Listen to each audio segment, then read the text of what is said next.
So number 20 is investment.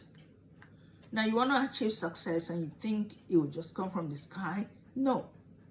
What are we investing? We're investing time and we're investing money. So whenever you want to achieve success, you want to lose weight, you're going to invest your time. And of course money, because the kind of things you're going to be buying to eat obviously will be different from what you were eating before. You want to achieve success in your business, you're going to invest time, you're going to invest money. You want to achieve success with your health, you want to invest time to find out what the things are that you need to help you, become healthy. And you're going to invest money as well to buy the right things for your body. So whatever it is we're doing to achieve success, we must invest time and money. You want to pass your exams? Invest your time. And of course, university education is not cheap. Money comes with it. You want to be the best at anything you do? You have to invest money and time. Money for training. Because nobody's going to spend their time sitting with you trying to guide you on something and it's going to be free. Unless it's a charity. Maybe in charity, you have to invest your time. So everything we do in life to achieve success, time and money will be invested. Remember that. Number 21, have a role model. Now, this is so very, very necessary because if you want to achieve something, somebody else, remember we said somebody else has achieved already. Things have been done in that field. It's nothing new. So you want to have someone that inspires you and motivates you and encourages you and makes you wish you want to do that. One of my favorite or my best role model was Princess Diana. I loved her so much because she was elegant, she was fashionable, she was intelligent, she was charming, she was friendly, she was caring. Those are the kind of attributes that I love to have. And so when I see the kind of things she did, it touched me and it helped me to look into myself and say, that's the kind of person I want to be. So if you have a role model in anything you want to achieve, it will help you to guide you on the right track. Number 22 is consistency. Again, consistency is a bit like practice. So whatever you're doing, stay with it. Don't walk away halfway, you come back. Whenever you feel like, the interesting thing about the human body, they say, if you don't use it, you lose it. And I've seen scenarios where I may have been so good at doing something, and because I stopped doing it, I don't know it anymore, and then I have to go and learn it again. So be consistent. Whatever you want to achieve success with, results will come. Number 23 is get involved. Get your hands dirty in whatever you want to do. Participate, contribute. So if you want to be good at something and you think it's a mental thing and you're not physically doing it, you're not going to get any results. So whatever you want to achieve, go out there, get involved in it. Be part of it. Ask questions. Get to know what that is and start using it. Whatever it is, start using it, because the more you use it like practice, the better you get. But consistency means be there consistently, not haphazardly. Not today I'll do it, next tomorrow, oh, then I got busy doing this, oh, next time when I feel like. No, consistently do it.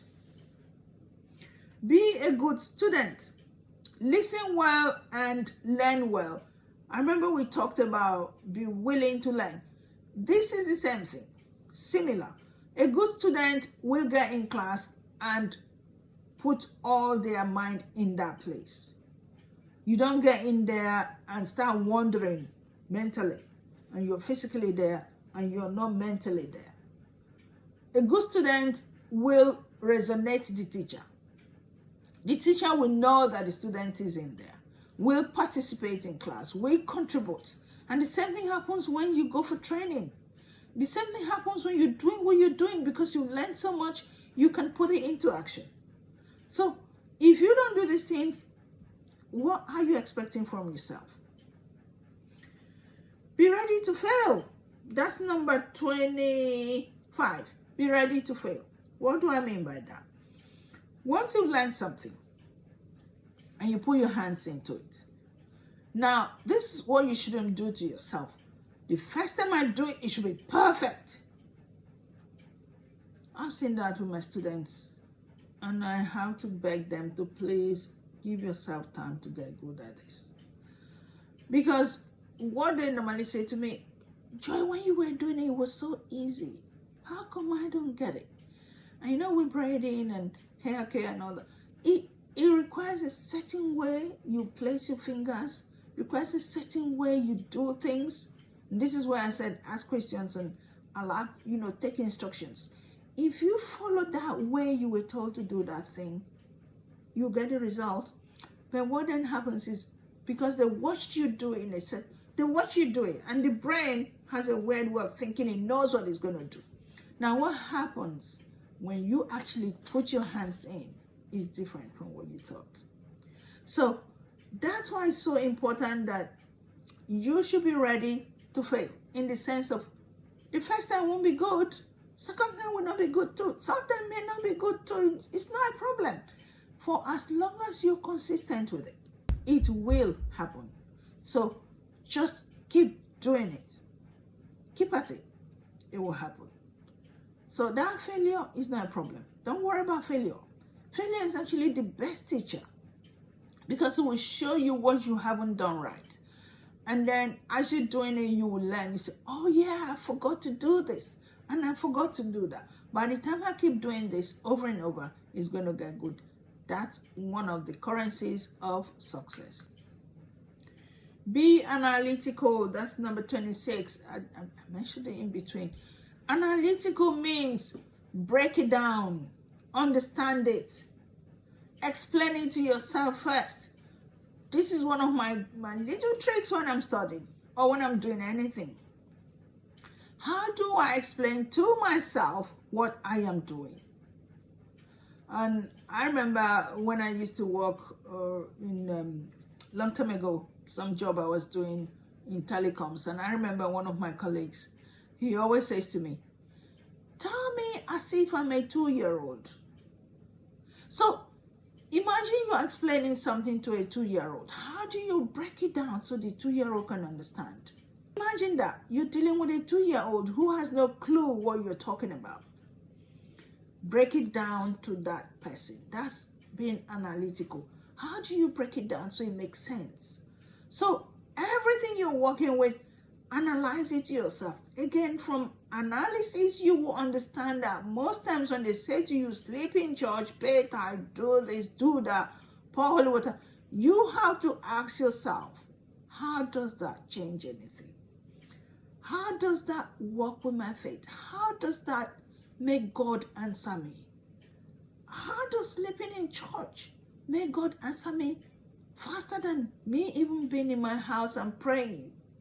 These are the questions. These are the analysis. So when you break it down, you begin to see that, oh, they have been lying to me. Oh, they have been scamming me. Oh, something is not right here.